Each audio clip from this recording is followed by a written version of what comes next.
मुन्ना सिंह तरकस। आज हम फिर दारुल मुसन्निफीन यानी लेखकों का घर के सेंट्रल हॉल में बैठे हुए हैं और आज हम वहाँ के फेलो उमैर नदवी जी से फिर बात करेंगे और अपने दर्शकों को सीधे उस सफ़रनामा से जोड़ने जा रहे हैं जो पूरे एशिया का एक सबसे बड़ा दूसरे नंबर पर पुस्तकालय है, उस लाइब्रेरी की यादें। और आज की बातचीत ख़ास तौर से अल्लामा शिबली नोमानी पर होगी। ये बात करेंगे दुर्गा राय जी नदवी जी से।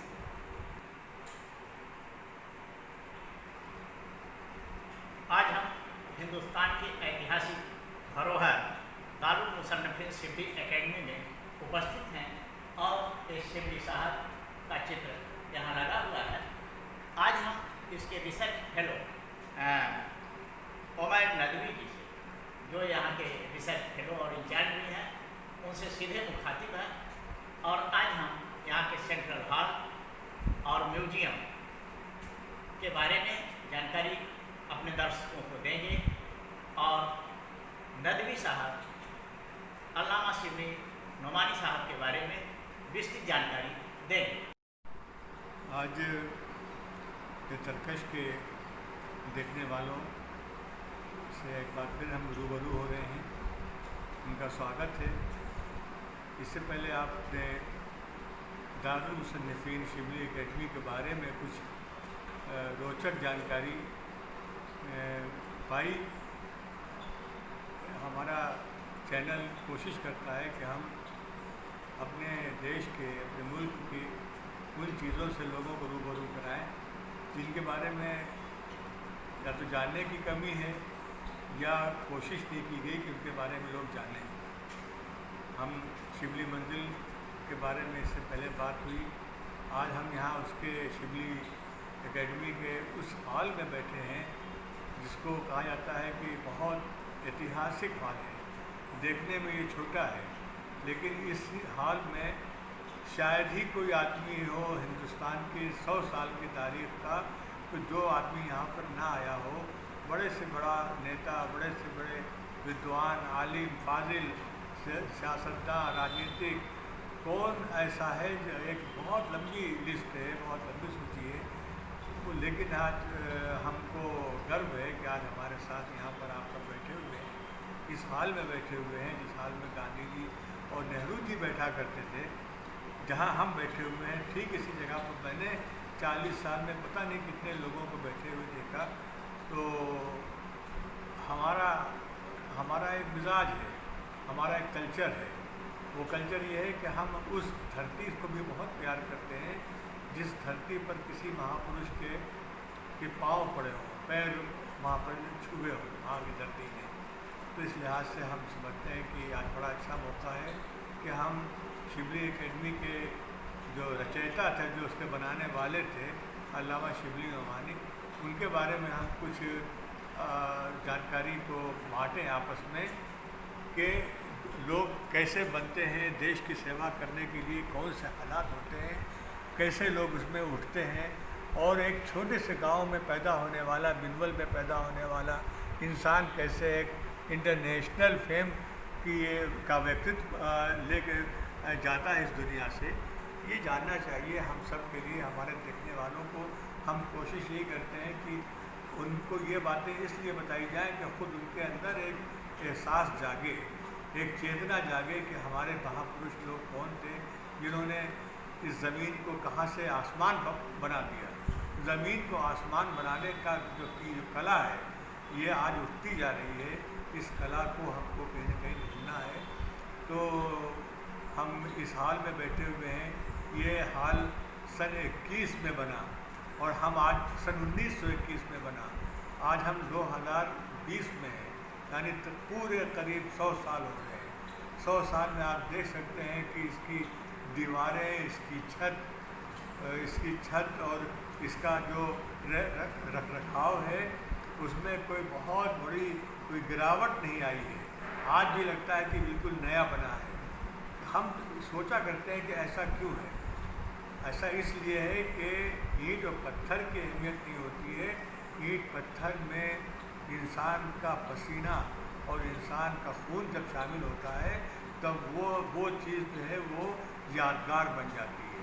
ताजमहल बहुत बनते, लेकिन ताजमहल आज यादगार इसलिए है कि उसमें मोहब्बत की खुशबू और मोहब्बत का रंग शामिल किया गया था, इसलिए वो आज भी चमकदार है, जिंदा है।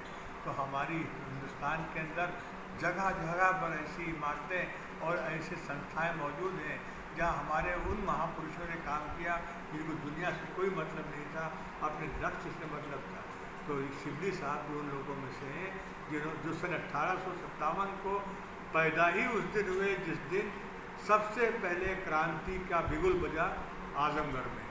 ये 3 जून का दिन था, 3 जून 1857, और आजमगढ़ की जेल में जो क्रांतिकारी बंद किए गए थे उन क्रांतिकारियों ने जेल के फाटक को तोड़ा और अंग्रेज़ जो जेलर थे और अंग्रेज़ ऑफिसर थे उनको दौड़ाया, उनको निकाला। और उसके बाद ये आजमगढ़ का खित्ता बहुत दिनों तक अंग्रेज़ों के कब्ज़े से आज़ाद रहा। लोग कहते हैं कि किताबों में लिखा है कि रानी की सराय के पास जब ये ख़जाना लेके भागे अंग्रेज़ बनारस की ओर, तो वहाँ पर हमारे जो क्रांतिकारी थे उन्होंने उनको पकड़ा और यहाँ की जो दौलत थी आजमगढ़ की दौलत वो आजमगढ़ में वापस लाए। तो ऐसी तारीख को शिबली साहब पैदा हुए। तो लगता है कि कुदरत ने फैसला किया था कि आज एक क्रांतिकारी का जन्म हो। क्रांतिकारी रात है, क्रांतिकारियों की आज़ादी हुई है, उसी मौके पर शिबली साहब जो है पैदा होते हैं। और उसके बाद फिर उनकी कहानी ये है कि पहले तो उन्होंने अपने ज़माने के लिहाज से जो अरबी और फ़ारसी और इसकी शिक्षा पाई। फिर वकालत उस ज़माने में बहुत अहम पेशा माना जाता था, बहुत काबिल लोगों की चीज़ होती थी, तो उन्होंने वकालत का इम्तिहान पास किया। लेकिन वो वकालत करने गए और 2 ही दिन के बाद कहने लगे कि हमको झूठ तो सच और सच को झूठ बनाना कभी नहीं आएगा, इसलिए मैं इस पेशे में कामयाब नहीं हो सकता हूँ। मैं ये कहता हूँ कि कुदरत ने फैसला किया था कि वो वकालत करेंगे ज़रूर, लेकिन पूरे राष्ट्र की वकालत करेंगे। वो जब कोई इनकलाबी आता है तो उस तरह का माहौल बन जाता है। वो इनकलाबी माहौल उस दिन का था जिस दिन उस शख्सियत ने यहाँ जन्म लिया, और फिर आगे उनको किस तरह का माहौल बनाना था, किस तरह से इतिहास में छाना था, किस तरह से छा जाना था पूरे आसमान पर फलक से उठ करके, वो परिस्थितियाँ आप बता रहे हैं, दर्शकों के लिए ज़्यादा ध्यान देने लायक है। जी, तो मैं यही कह रहा था कि उसके बाद उन्होंने जिस तरीके से शिक्षा प्राप्त की, तो 18-19 साल अच्छे घर के थे, खाते पीते घर के थे, बड़े ज़मींदार थे। तो वो उस ज़माने में पहले लखनऊ गए, फिर रामपुर गए, फिर लाहौर गए, वहाँ शिक्षा प्राप्त की जो मुसलमानों में आमतौर से थी, बल्कि हमारे हिंदू भाइयों में भी ये था कि वो फारसी अरबी सीखते थे। उस ज़माने के बड़े बड़े लोग हैं, प्रेमचंद को आप जानते ही हैं, प्रेमचंद उर्दू के कितने बड़े विद्वान थे। तो इस तरीके से वो ज़माने का कल्चर था कि अच्छी तालीम हासिल करना है, अच्छी शिक्षा लेना है, तो इन बड़े बड़े शहरों में जाके जो बड़े बड़े लोग थे वहाँ पढ़ाने वाले, तो अल्लामा शिबली भी गए। वहाँ से वापस आने के बाद ये था कि अब वो करें क्या, तो उनको गोंडे में मुंसिफी की जगह मिली, मुंसिफ जो कचहरी, लेकिन वो उनके मेल नहीं खाता था उनके मिजाज से। तो उनका दिल चाहा कि हम कुछ ऐसा काम करें कि जिससे कुछ नयापन आए। ये जो अंग्रेज़ों के ने जो उपद्रव मचाया और जगह जगह यहाँ पर लाशें देखी उन्होंने कि बागों में लाशें लटकी हुई हैं, लोग मारे ही गए हैं, क्रांतिकारियों को का दमन किया गया है, ये चीज़ उनके जहन को एक दूसरी चीज़ कमाने खाने के लिए नहीं, बल्कि कुछ ऐसा किया जाए कि हमारा मुल्क जो है, हमारा देश फिर आज़ाद हो और अपने मर्ज़ी के मुताबिक काम करे, और ये जो दमन हो रहा है, ये जो अत्याचार हो रहा है, इसका खात्मा हो। इसके लिए जानते थे कि अब हमको करना ये है कि सिर्फ एक चीज़ है, अंग्रेज़ों का मुकाबला करना है तो उन्हीं के जैसा बनना पड़ेगा। उन्हीं का हथियार जो है, जब तक कि वो हथियार हम इस्तेमाल नहीं करेंगे हम इन पर विजय नहीं प्राप्त कर पाएंगे। तो उन्होंने कहा कि शिक्षा के लिए उस ज़माने में सर सैयद अहमद ख़ान अलीगढ़ में जो आज मुस्लिम यूनिवर्सिटी है, उस ज़माने में छोटा से कॉलेज था, तो वहाँ का रुख किया। वहाँ जब सर सैयद ने देखा कि ये 22-23 साल का नौजवान और ये अरबी और फ़ारसी में शायरी कर रहा है, तो उन्होंने कहा भाई तुम हमारे कॉलेज में आओ, पढ़ाने के लिए आओ। पढ़ने के लिए नहीं, उनको पढ़ाने के लिए असिस्टेंट प्रोफेसर अरबी पर्शियन कर रही है। बस ये पहला दिन था। यहाँ से शिबली को एक स्टेज मिला कि वो अब यहाँ से उड़ान अपनी उड़ान शुरू कर सके। और यही हुआ कि फिर वहाँ पर उन्होंने किताबें लिखना शुरू की, मजमून लिखना शुरू किए। और हर किताब, यानी कहा जाता है कि उर्दू साहित्य वहाँ से चेंज हुआ। वो साहित्य जो मिर्ज़ा गालिब और मीर तक़ीमीर की शायरी तक था या कुछ पुरानी मजहबी धार्मिक किताबों तक था, अब वो भाषा जो है वो जनता की भाषा बनने लगी जब शिबली साहब ने लिखना शुरू किया अपने अंदाज से। तो अल-मामून है, अल-ग़ज़ाली है, ये सारी किताबें उन्होंने वहाँ लिखी। उसमें एक बहुत अच्छी पहली किताब थी, उसका नाम है मुसलमानों की गुज़श्ता तालीम, यानी जो पिछली शिक्षा इनकी वो थी। तो उससे मालूम हुआ कि भाई इन लोगों ने भी बहुत ही मैदान में काम किया है। ये सिर्फ यही नहीं कि जो अंग्रेज़ कह रहे हैं कि सब जाहिल थे और कुछ नहीं जानते थे, हमने आके इनको शिक्षा दी है। नहीं, हमारा जो अतीत है भारत का, एक से एक लोग यहाँ पैदा हुए हैं, एक से काबिल लोग। यानी कि अल्लामा शिबली के प्रयासों से उर्दू की जो सीमा थी, उस सीमाओं को तोड़ करके उसको पूरी दुनिया के फलक पर उन्होंने स्थापित करने का एक बड़ा योगदान दिया। ये गर्व है हम आजमगढ़ के लोगों को कि हमारे। बहुत सही आपने बात कही कि ये उन्होंने उर्दू को जो सिमटी हुई थी, जो बहुत एक बहुत ही बंद जगह पर थी, उसको उन्हें फैलाया। और वहाँ से फिर जब वो आगे बढ़े तो फिर उन पीछे मुड़ के नहीं देखा। फिर वो उस ज़माने में पहला आदमी है। आप जान के बहुत ताज्जुब होगा, आज तो सब लोग बाहर के देशों की सैर करते हैं। शिबली साहब को एक किताब लिखना थी अल-फ़ारूक। तो अल-फ़ारूक का मैटर कहाँ से मिले? मालूम हुआ कि साहब वो या तो इजिप्ट में है, या सीरिया में है, या टर्की में है।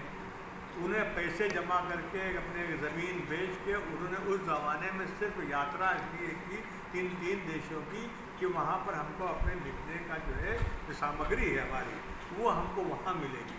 ये पहला, या तो हिंदी में हमने देखा राहुल जी को कि वो बाहर गए हैं ज्ञान की और इल्म की तलाश में, या फिर शिबली को देखा। शिबली पहला आदमी है, ये पूरे चैलेंज के साथ हम कह रहे हैं कि यहाँ पर भारत का पहला आदमी था जिसने किसी किताब को लिखने के लिए बाहर की दुनिया का सफ़र किया।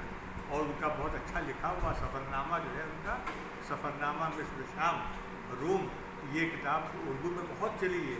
एक से उसमें उन्होंने कहा कि भाई बाहर की दुनिया के लोग तो इतनी तरक्की कर रहे हैं, तुर्की आज़ाद देश है, तो आज़ाद देश के लोग कैसे सीना तान के और सर उठा के चलते हैं? हम गुलाम देश के हैं तो हम तो यहाँ से सर भी नहीं उठा सकते हैं। ये चीज़ उन्होंने सफ़रनामे के ज़रिए से इसको अपने पाठकों के सामने रखा। पाठक क्या, पूरे भारत की जनता के सामने, कि अगर सर उठा के जीना है और सीना तान के जीना है तो अपने आप को पहचानो और दूसरों से सबक हासिल करो। तो ये किताबें जब लिखी तो वो शिबली जो है वो मौलवी शिबली से अब अल्लामा शिबली हो गए। उनको शम्सुल उलमा का उपाधि दी गई कि जो शम्सुल उलमा का मतलब जो शिक्षा का सूर्य, समझे, सूरज शिक्षा के लिए उस ज़माने की सबसे बड़ा वो था, इनाम था, एक उपाधि थी, वो उनको दी गई। सर सैयद ने उनको ये दिलवाया था। अभी आपने जो मौलवी कहा, उसका क्या? मौलवी का मतलब ये कि एक आम किस्म का जानकार, एक आम किस्म का धार्मिक या और भी चीज़ों का जानकार जो पढ़ा लिखा हो, लेकिन अल्लामा वो जो कि बहुत महाविद्वान। तो ये महाविद्वान की उनको उपाधि शम्सुल उलमा के नाम से मिली।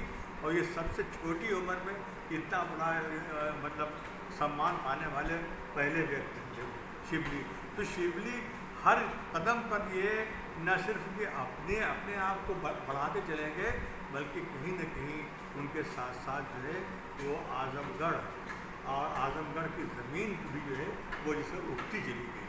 अच्छा, शिबली शब्द का भी कोई अर्थ होगा? हाँ, शिबली के माने हैं शेर का बच्चा। शेर का बच्चा, शेर का बच्चा, समझे। उनके उस्ताद थे यहाँ चिरैया कोट में, बचपन में मौलाना फारूक चिरैया कोटी। तो वो कहते, वो अरबी में उनसे कहते थे अना असद वान तशिवली, मैं शेर हूँ और तुम शेर का बच्चा हो, ये इसका अर्थ है। तो वो वाकई शेर के बच्चे के तरीके से वो शेर बन के निकले। और फिर उन्होंने लखनऊ आए, तो लखनऊ में उन्होंने सबसे बड़ा जो अरबी का जो वो है संस्था है शिक्षा की गदवा कायम किया। वहाँ गए, हैदराबाद गए, तब वहाँ निज़ाम की हुकूमत थी। वहाँ पर पहली बार उन्होंने उस्मानिया यूनिवर्सिटी का एक रंग रूप बनाया कि एक ऐसी यूनिवर्सिटी हो जहाँ पर उर्दू जो है वो के माध्यम बने, मीडियम बने। और आप यकीन नहीं करेंगे कि अभी तक अंग्रेज़ी के अलावा कोई और भाषा में बीएससी, एमएससी, बीए, एमए करने का सिर्फ एक ही साथी, वो उस्मानिया यूनिवर्सिटी। ये वहाँ पर इंग्लिश बीएससी भी उर्दू में पढ़ाई जाती थी और उसको बनाने में बहुत बड़ा योगदान जो है वो हमारे शिवली। तो ये कहानी भी हो सकती है, किस्सा भी हो सकता है, और कहीं न कहीं आज हमारे अंदर भी ये चीज़ पैदा करने का कारण भी बन सकता है कि हम क्यों ना शिक्षा को अपनाएं। अगर हमको उड़ानों पे उड़ाने हासिल करना है और अपने आसमान को बहुत दूर तक हमको जाना है, तो सिर्फ एक चीज़ है शिक्षा। शिक्षा जो होती है वो इंसान को इंसान बनाती है, इंसान को तरक्की से, विकास से जोड़ती है। हम और विकास के माने समझने की कोशिश करें कि विकास होता क्या है। विकास ये नहीं है कि हमने यहाँ बल्ब लगा लिया और एसी लगा लिया तो विकास हो गया। बल्ब और एसी हमारी सोच में आना चाहिए। हम बनाने वाले बन जाएं, हम उनको फैलाने वाले बन जाएं, ये है विकास। अल्लामा शिबली नोमानी इतने दूरंदेशी थे कि उन्होंने अंग्रेज़ों से इस देश को मुक्त कराने के लिए ये देख लिया कि शिक्षा ही हमारा हथियार बनेगी और शिक्षा के हथियार से ही हम इस देश को आज़ाद कर पाएंगे, लोगों के भीतर की मानसिक गुलामी को दूर कर पाएंगे। ये उनके दूरदर्शिता का परिचय बिल्कुल परिचायक है। और इसी उनकी सारी किताबें जो हैं उन सब का संबंध जो है वो कहीं ना कहीं हमारे भारत के इतिहास से, हमारा गौरवशाली इतिहास है। हमने यहाँ टकसला और नालंदा से लेकर और लाल किला और ताजमहल तक हमने जगह जगह बताया है कि हम कितने आगे हैं अपने ज़माने से।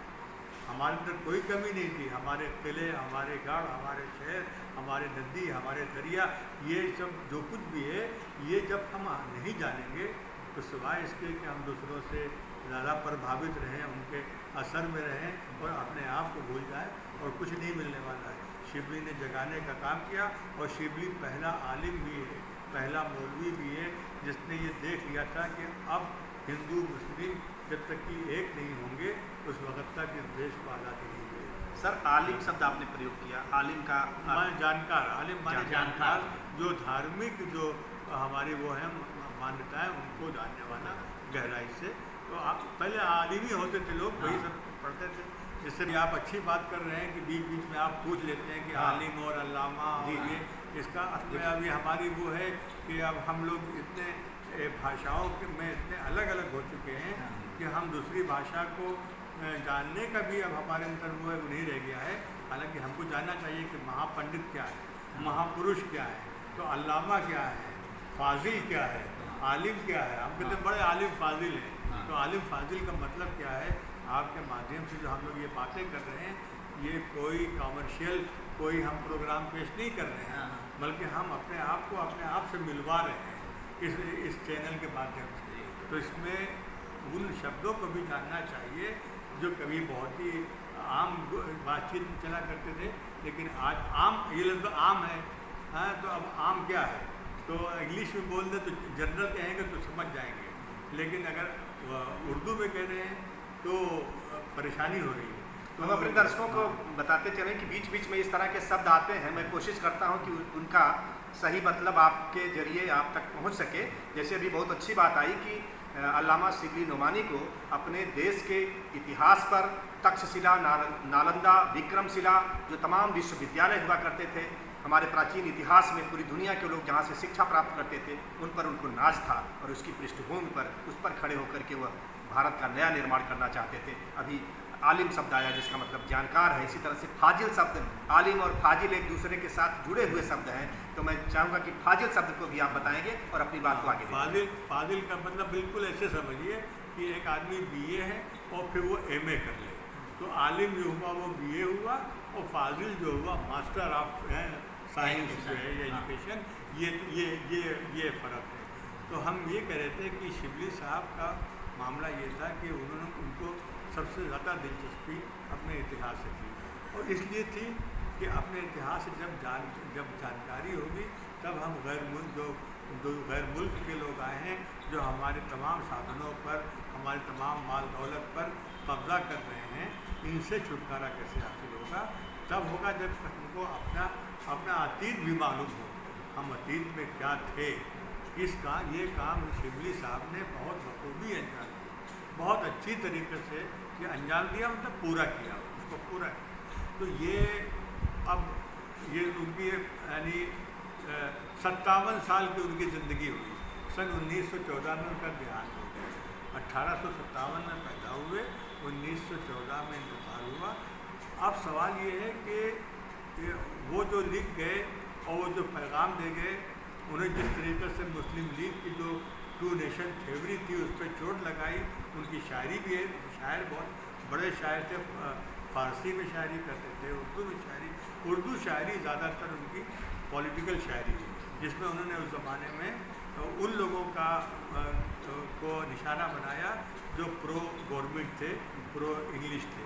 तो ये जब वो जाने लगे, सवाल ये हुआ कि उनका जो पैगाम है, जो उनका ये आंदोलन है, इस आंदोलन को आगे कैसे बढ़ाया जाए। वो दौर था, अजीब दौर था, वो अजीब ज़माना था कि पूरा देश जो है महापुरुषों से जैसे आप भर गया था। हर आदमी अपनी अपनी जगह पर खुद एक आंदोलन बन गया था। गांधी जी तो बाद में आए, उनसे पहले ही आंदोलनों का दौर शुरू हो गया था। ये सब छोटे छोटे लोग थे, छोटे लोग नहीं थे, बल्कि छोटी उनके सर्किल थे। उन सर्किल्स को जब इकट्ठा किया गया तो एक महात्मा गांधी की शक्ल में या फिर कांग्रेस की शक्ल में एक बड़ी ताकत आम जनता की इकट्ठा होकर साथ है। तो शिबली का ये कारनामा कम नहीं है कि उन्होंने अंग्रेज़ों को खोया हुआ जो बीच था कि हिंदू अलग, मुसलमान अलग, इनका कल्चर अलग, इनकी भाषा अलग, उन्होंने हिंदी उर्दू को अलग करके धार्मिक बुनियाद पर अलग कर दिया। आप पढ़ें फोर्ट विलियम कॉलेज में पहली बार हिंदी लाई गई, तो ये सोच के कि जब तक कि इनकी ज़बान अलग नहीं करोगे इनको एक होने से रोक नहीं सकते। इन सब चीज़ों को देखते हुए उन लोगों ने, इसीलिए गांधी जी कहते थे कि हम ऐसी भाषा चाहते हैं जो हिंदुस्तानी कह रहे, ना हिंदी हो ना उर्दू हो। ये सब चीज़ें भाई याद करने की हैं जो शिबली साहब दिखाई दे रहे हैं ऊपर। तो ये देखने तो एक आदमी 57 साल की आयु है, 32 साल उनकी पूरी, उनका जो कर्म का जो वो है, हाँ वो क्षेत्र, वो 32 साल में हम समझते हैं, हम कल भी कह रहे थे एक साथ से कि 320 साल का काम कर गए। तो फिर उन्होंने अपने जो उनके शिष्य थे उनका हाथ पकड़ा मरते वक्त, उन्होंने कहा कि भाई जो हमने किया है और जो तुमको दिया है अब इसको आगे बढ़ाना है। आगे बढ़ाने के लिए कोई एक जगह होनी चाहिए, कोई एक केंद्र होना चाहिए। उसके लिए ये शिबली अकेडमी की स्थापना हुई। जैसे कि आपको पहले आप बता चुके हैं कि शिबली अकेडमी में क्या क्या है। आज 2.25 लाख किताबें, आजमगढ़ जैसे शहर में जो ना बम्बई है, ना कलकत्ता है, ना भोपाल है, ना हैदराबाद है, छोटा से बैकवर्ड एरिया, तो वहाँ पर एक इतना बड़ा पुस्तकालय जो एशिया के बड़े बड़े पुस्तकालयों से आके मिलाता हो। ये क्या है, ये चमत्कार है। फिर यहाँ से फिर वो किताबें निकली जिन्होंने उर्दू साहित्य को माला माल कर दिया। कम से कम उर्दू साहित्य को अगर वो निकाल दिया जाए तो लोग कहते हैं कि कंगाल हो जाए उर्दू साहित्य। फिर यहाँ से वो पत्रिका निकाली जो पहले भी बता चुके हैं आपको कि जो 100 साल पूरे कर चुकी है बगैर नागे मासिक पत्रिका। तो उस पत्रिका का क्या नाम है? मारिफ उसका नाम है। मारिफ नाम की पत्रिका जो लगातार इतने दिनों से लगातार चलती आ रही है, बिना नागा के, बिना किसी रुकावट के। और अभी आप चर्चा कर रहे थे शिबली साहब की, शिबली साहब, अल्लामा शिबली नोमानी अपने आप में अकेले एक संस्थान थे, विश्व स्तर के संस्थान थे, एक आंदोलन थे, और उसी आंदोलन को, उसी विचारधारा को और आगे उसको बढ़ाते रहने के लिए, उस सिलसिले को जारी रखने के लिए शिबली एकेडमी जैसा प्रयास आपके सामने प्रस्तुत है, जिसके बारे में आप बता रहे हैं। अब इसके बाद आप चल के म्यूज़ियम देख लें, वहाँ शिबली साहब की वो मेज़ देख लें जिस मेज़ पे बैठ के वो उन्हें पैगंबर साहब की जीवनी लिखी है, उनके कपड़े भी रखे हैं, वो भी देख सकते हैं आप। उनका बहुत कुछ वहाँ पर सामान रखा तो हुआ है। आइए चलते हैं, दर्शकों को रूबरू कराते हैं उन बहुत ही ऐतिहासिक चीज़ों से जिनसे हमको कितना लगाव है, कितना प्यार है और होना भी चाहिए। जिनको संवार कर रखा गया 100 साल में, उनको संवार, इसलिए कि आजमगढ़ जैसे शहर में बहुत मुश्किल था, जहाँ कोई आधुनिक जो है कोई वो जो सहूलत होती है नहीं, वो नहीं थी। और न हमारा ये जो शिबली एकेडमी है, इसके लिए शिबली साहब ने ये कहा, कितनी कमाल की बात है, बहुत अच्छा आपने याद दिला दिया कि शिबली एकेडमी को किसी गवर्नमेंट के हम अंडर में नहीं देंगे। और उनके अपने ख़त में लिखा है, अपने मजमून में लिखा है कि हम इसको गुरुकुल और शांति निकेतन के उस पर चलाएँगे कि जहाँ लोग टाट पे बैठे हैं और जहाँ खाली पेट रहें, और लेकिन वो सिर्फ अपने आप को समर्पित कर दें अपने सिर्फ इल्म के लिए, इल्म के फैलाव के लिए। उनकी सोच कहीं न कहीं यह थी कि हम इसको सरकारी हाथों में नहीं देंगे, यह असरकारी रहेगा, और अगर असरकारी रहेगा तो असरकारी रहेगा, और वह वास्तविकता है कि आज ये असरकारी है। बहुत अच्छी बात थी, असरकारी और असरकारी, क्या बात कही आपने कि आज तक हमको गवर्नमेंट से हमारे यहाँ एक बार भी कोई एक पैसा भी नहीं मिला, ना इसके लिए चंदा किया गया कि आम जनता में चंदा हो। वो कहते थे जो लोग इल्म की कदर करने वाले हैं वो खुद हाथ बढ़ाएंगे, और इतना हमको मिल जाए कि हमारा लिखने वाला भूखा पेट ना सोए। लेकिन उसको और कुछ बिल्कुल वो जो शांति निकेतन का उनका लिखा हुआ यही लफ्ज़ है कि हम टैगोर के शांति निकेतन कहते हैं, जहाँ लोग सब भूल जाएं कि दौलत क्या है और सम्मान क्या है और प्रसिद्धि क्या है, शोहरत क्या है, ये सब कुछ नहीं।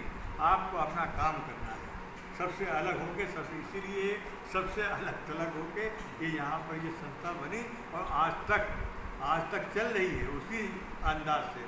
हमारी तनख्वाह आप पूछे तो हम बता नहीं सकते कि हमारी तनख्वाह क्या है, लेकिन ये कि हम खुश, और हर आदमी यहाँ का खुश है कि कुछ काम हमारे ज़रिए से हो रहा है।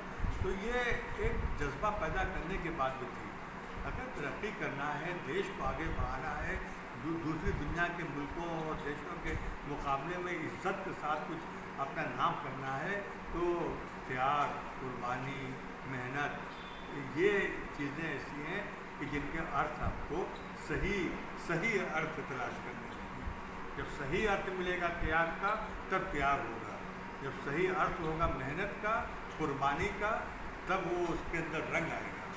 अगर हमने दुनिया को तलाश करना शुरू किया तो फिर आप जानते हैं कि आजकल क्या है। तो ये इस लिहाज से हमको आजमगढ़ के लिए एक वरदान है।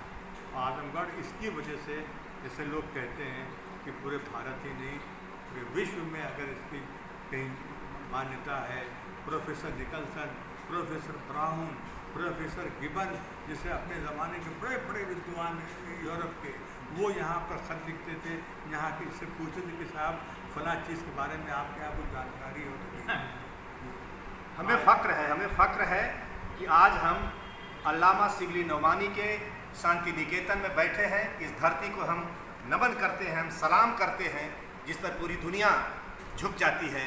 और इस सेंट्रल हॉल, ऐतिहासिक सेंट्रल हॉल में हम बैठे, ये हमारे लिए बहुत बड़ी खुशी की बात है, बहुत गौरव की बात है कि आज हम उस धरती पर बैठे हैं जहाँ इस देश के सैकड़ों सदियों के इतिहास का ये साक्षी है। और यहाँ कौन नहीं बैठा, आज हम उस धरती पर बैठे हैं, बहुत बहुत खुशी की बात है।